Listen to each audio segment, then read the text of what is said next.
Let's hope there's slides here. Yay. Thanks, everybody. So everyone wants to know how we get some volume on this network. So thank goodness it's only a 20-minute conversation, so you can't ask me too many questions, and I can just cover as high level as I possibly can. I will say we're going to be 7 years old on November 18th. On November 17th, we're going to be 7 years old. That means we've been up and running for 6 years. And we have volume. We run every day, 24/7. We're up. We have customers using it on every single minute of the 24/7 cycle. So we're up to 413 banks. We're probably about 500 at the end of the year. We have done more than 573 million payments through October. What's interesting, I was on a panel a couple of weeks ago and someone from ACH said, well, you know, RTP won't have any credibility till they move about $2 billion in money. And I was like, we've already moved 256 billion. So I would say we are a credible BAU network today. It truly runs itself straight through processing, just what it was meant to do. So our average payments, $548. It's been going up as we get more and more business users on the network. The original use cases have been wallet to funding. So those are lower consumer volumes. And we have, actually that number is 203,000 unique businesses throughout the United States have made at least one payment in October.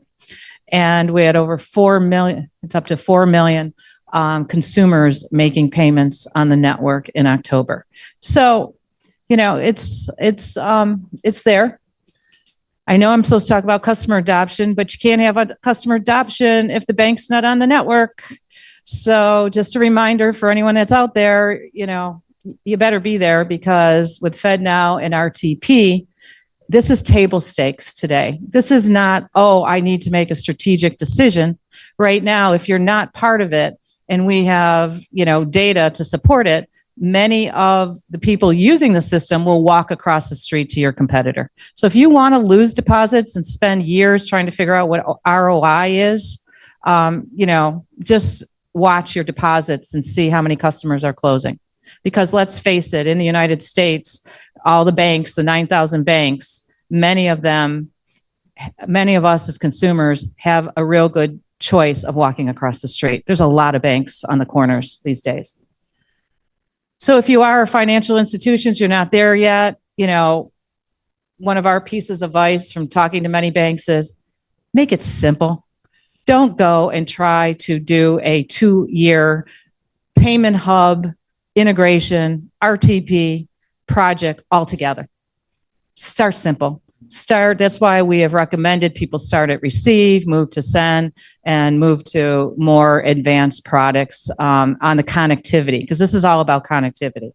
You know, start it out. When you're starting to receive, your technicians and your third-party service providers like Form 3, they know how to connect you. It's a plug and play for them. They're reliable. What you need as you start as a bank is to deal with the cultural change in your organization. Operational, 24/7. You don't go home at 6 o'clock. One of the big banks was talking to me the other day, and they were like, I have to go find some developers on the retail side. They've been doing 24/7 with ATMs and everything. I have my wholesale developers, and they want to go home at 6 o'clock. And they can't support RTP because, you know, if something happens, they're like, no, you know, our corporate systems only run till 6. So it is very much a cultural change to the bank when they're first coming on, and then moving forward. And then we get into really what today is about. How do you get your customers to adapt? The first thing, really interesting if you give them some product. Connection to the RTP or FedNow networks is not product. A consumer needs, your customer, or consumer or business, they need an API from you.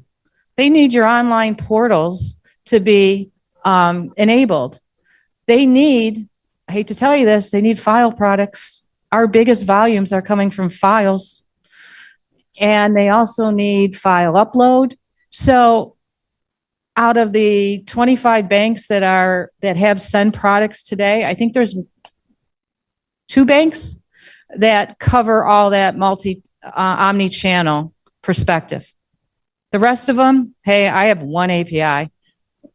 I don't know about all of you, but not every business in America can ingest an API. They have a hard enough time doing a file upload in many of the smaller middle market and the small businesses. Telling them that they can initiate a real-time payment by an API is like talking Greek to them. So know who your customers are. Know what segments you want to focus on. So until the banks and their fintech partners come and develop applications to distribute I'm using instant payment now because with real-time payments and FedNow, we're really focusing on the instant pay experience. It shouldn't matter to any of your customers if you decide to settle it on FedNow or RTP. They should not even know. All they know is that you are providing them an opportunity to initiate a payment on a 24/7 network for a good price, safe sounding security, and it's irrevocable, and they have an instant payment confirmation. They don't need to know what network that you're settling it on. I don't know about you, but I get my payroll deposited by ACH every 2 weeks, and I have no idea if it's processed by EPN or by Fed ACH. And I don't care. I just want it there every month. And that's where you have to look at your customers. So this gets into product design, right? Core product development, basics 101, which seem to be missing in many places today. What customer segments do you have? What channels do you have? I was in a conference last week talking about the wonderful advancements in omni-channel capabilities and how technology has brought channel enablement consistent and all these awards in the industry about wonderful mobile experiences and whatever. And I had to say it. If these channels are so good and plug and play, how come 99% of the banks in the United States have not been able to deploy in all their channel an instant payments product? They can't be that good because there is no good product out there, even with the fintechs. Everyone's kept saying in the beginning there's going to be a killer app. There is no killer app. This is not a mass market. This is at a new technology. Half of your customers don't even understand what the value proposition. Half of the salespeople in the banks don't understand the sales proposition. How often do cash management salespeople have they sold a new product? What do they sell? Oh, you're coming to me and you want to move your lockbox from bank A to bank B? That's what they sell. They're order takers. It's been a long time since someone's been out in the industry as a new cash management or an older cash management salesperson saying, okay, let me explain to you why instant payments by what the value proposition is, because this is irrevocable. I'm giving you an immediate payment confirmation. I have a 24/7 cycle, which means if you're on the West Coast or a previous person said Hawaii, real estate is prime for this. We have a lot of title companies starting to recognize the value of time, that after Fed closes, that they can do a closing on the West Coast as the processor with a East Coast customer base. So talking to customers about why they need it and then enabling their corporate channels or their consumer channels or their small business channels. Today, very limited consumer channel product at the banks. I mentioned 4 million consumers used it. 90% of them don't know they used it because it's Zelle over RTP, which means they are using Zelle, and the banks in the back end have taken that message. There's no change to you and I. In the back end, they have directed it to the RTP instant settlement instead of to ACH or credit card settlement the next day. Why is that important? For an FI, it took away a lot of payment risk. It is eliminating risk of settlement. And everyone's like, oh, there's no settlement risk left in this United States. What happened to us a couple months ago? I mean, it still is something that should be on every bank's mind. We also seeing be thoughtful about channel enablement. If you start and give a corporate some product and capabilities, that assistant treasurer goes home at the end of the day. They now know instant payments. They're going to expect it on a consumer, or they could be a small business owner on the side, and they want to understand why you haven't enabled my channels. Consistency, good product management, discipline. What are my customer needs? What am I trying to do? Please do. So that example of type of payment, before we were talking about, it's one thing for the banks to send it, how the counterparties actually know that it's in their accounts. So how in that scenario, what has to be added to the type of company to understand that they got the money from are all these very small, so it's easy to tell, is it a personal app, or how are they able to see that they just got the attributes of the RTP and FedNow is that we send what we call a Paxo 8, which is the only transaction that moves money, right, on the network. We send it to the bank. The title company will send it through their bank. 5 seconds later, the receive bank has to make a decision at that point of will they accept it or not. When they accept it, they've made sure on their CIF file and all their customer files that it's an open account, it's a good account. When they accept it and they are sending a confirmation back, which is called a Paxo 2, that confirmation is saying Bank of America has posted that money to Cheryl's account. So that's called the payment confirmation. The payment confirmation is received by the sent bank. That sent bank is giving you a posting, and that's the confirmation. Some banks will also give you an extra if you want. Some of them are designing another, but it's a confirmation. Where at ACH, you send a batch file, you only know negative confirmation when a return. So it's not the same as a Fed reference number. Worked in correspondent banking too long. People call every day for Fed reference numbers. That means nothing. That doesn't mean the other person accepted it. It means the Fed sent it and maybe a correspondent bank account got it, but that doesn't mean the ultimate receiver received it. Only in FedNow and RTP is the posting a confirmation, because if they can't post and if it's not in the available in those 5 seconds, they have to reject it. But basically, I have to be a person. I either have access to the bank account, or I've got somebody who has access telling me that the money is there. I have to be a small enough entity. I'm not an agent for a larger company and somebody sitting back at a headquarters monitoring the account. You know what I'm saying? Like, how do I alerts? You get alerts on your portals. You get a portal and they send a SMS message. So there's many ways the banks will design their product. Right now, it's small entities. No, no, it's not. Actually, the small business are probably the most underserved in this whole real-time payment. You have the very large customers coming through some of your major cash management. Mm-hmm. Mm-hmm.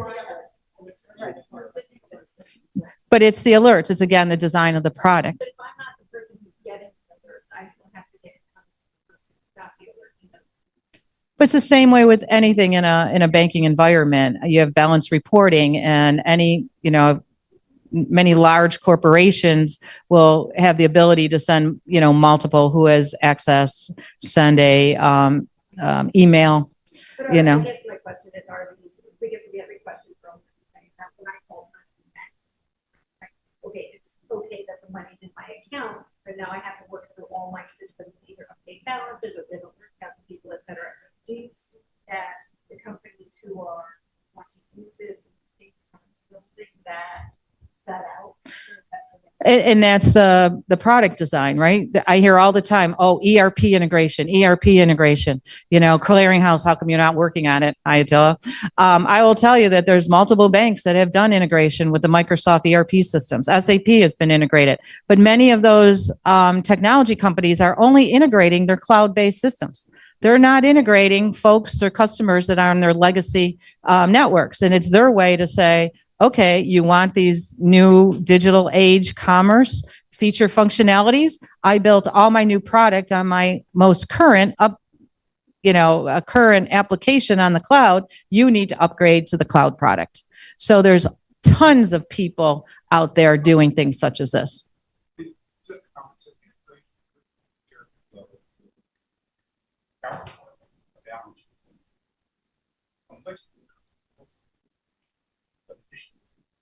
Yes, I think so too. Agree. Mhm. So what you're getting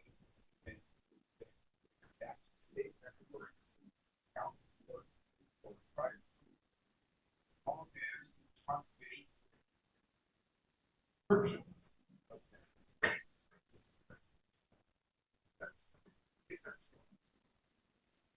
Well, the BAI files, right? BAI files are all updated. Same thing. We do, yeah, it's the initiation side that's harder for the banks too. They have all enabled their BAI files. Because everyone in most of the banks have designed it where it's a separate transaction code on the DDA system.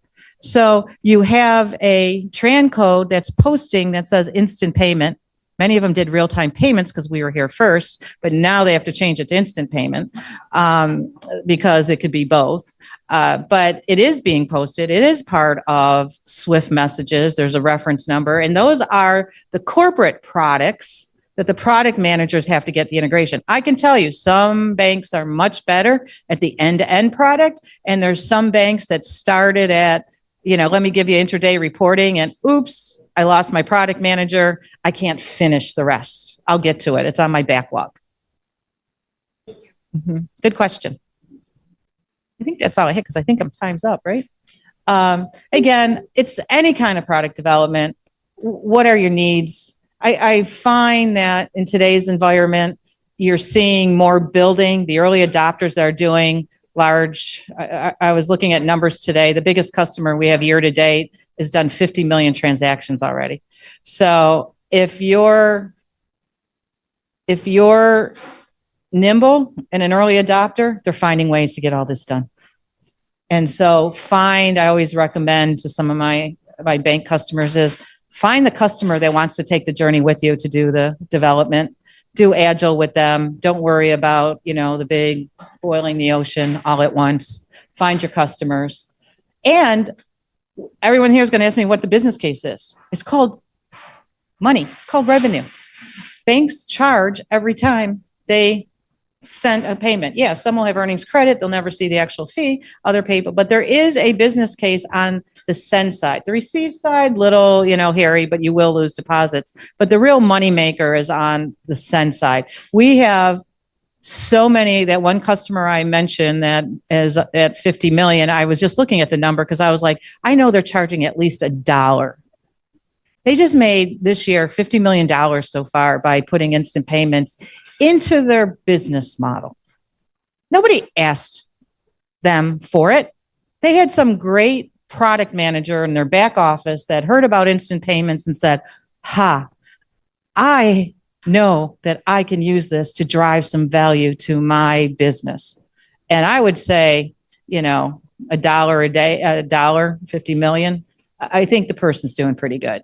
So most of the top providers are charging, which they should. It's a premium to get an instant payment 24/7. Banks have a tendency of going, right to the bottom of pricing. How low to zero can you get? Realize this is a value add. There's so much value that this brings. No day two. I don't know if any of you ever worked in a company and know how bad day two processing is. Disputes, returns, customer service calls. Chargebacks, right. This stops all of that. If it's accepted or if it's declined immediately in 5 seconds. A lot of the vendors are now understanding early discounts. Exactly. And, as a way, and they're accepting part payments. Yep. There's money. There's money in it. Time is money in cash. You have to think through what your customers want and start slow. And then, your vendors, always look at your vendors. Just this, you guys have this takeaway, but this was from one of our customers that joined us on stage once. It was interesting hearing him.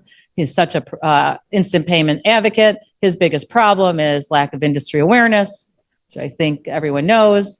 And his frustration was the reach. Our reach is still at 65% by the way that we look at it. And there's maybe one other bank that would add 1,000. We're at the long tail. That's why we're glad the Fed's here. I mean, 9,000 banks. We have going to have it 500 and 65% reach. That's one long tail. It takes a lot of time to bring many of the community and credit unions onto, but we need them because if I'm an insurance disperser, I want to get to the middle of Louisiana or Iowa. I don't just want to give my customers that are on the East Coast and West Coast access. And just some stuff you can do. You know, I think everyone's seen this slide 2,000 times, but it's still right. These are the use cases. Everyone says, Cheryl, what's the new one? There isn't any new one, people. It's like, we have a long way to go to penetrate all these. You know, there's one or two customers doing these. We need to get I shouldn't get the stat of how many businesses there are in the US, but you know, we can't just get the number one company in earned wage access using this. There are 10 competitors to be using the network too. So the use cases are a guideline for banks and for all of you that consult or vendor to just start the conversation of where can you start finding value in the industry segment you're talking to. And there's just tons of resources everywhere, too much paper, but we're always around if you need any questions or if you need any information. I get a lot of emails and I do respond. So if you have any questions, I'd be happy to help. And thank you.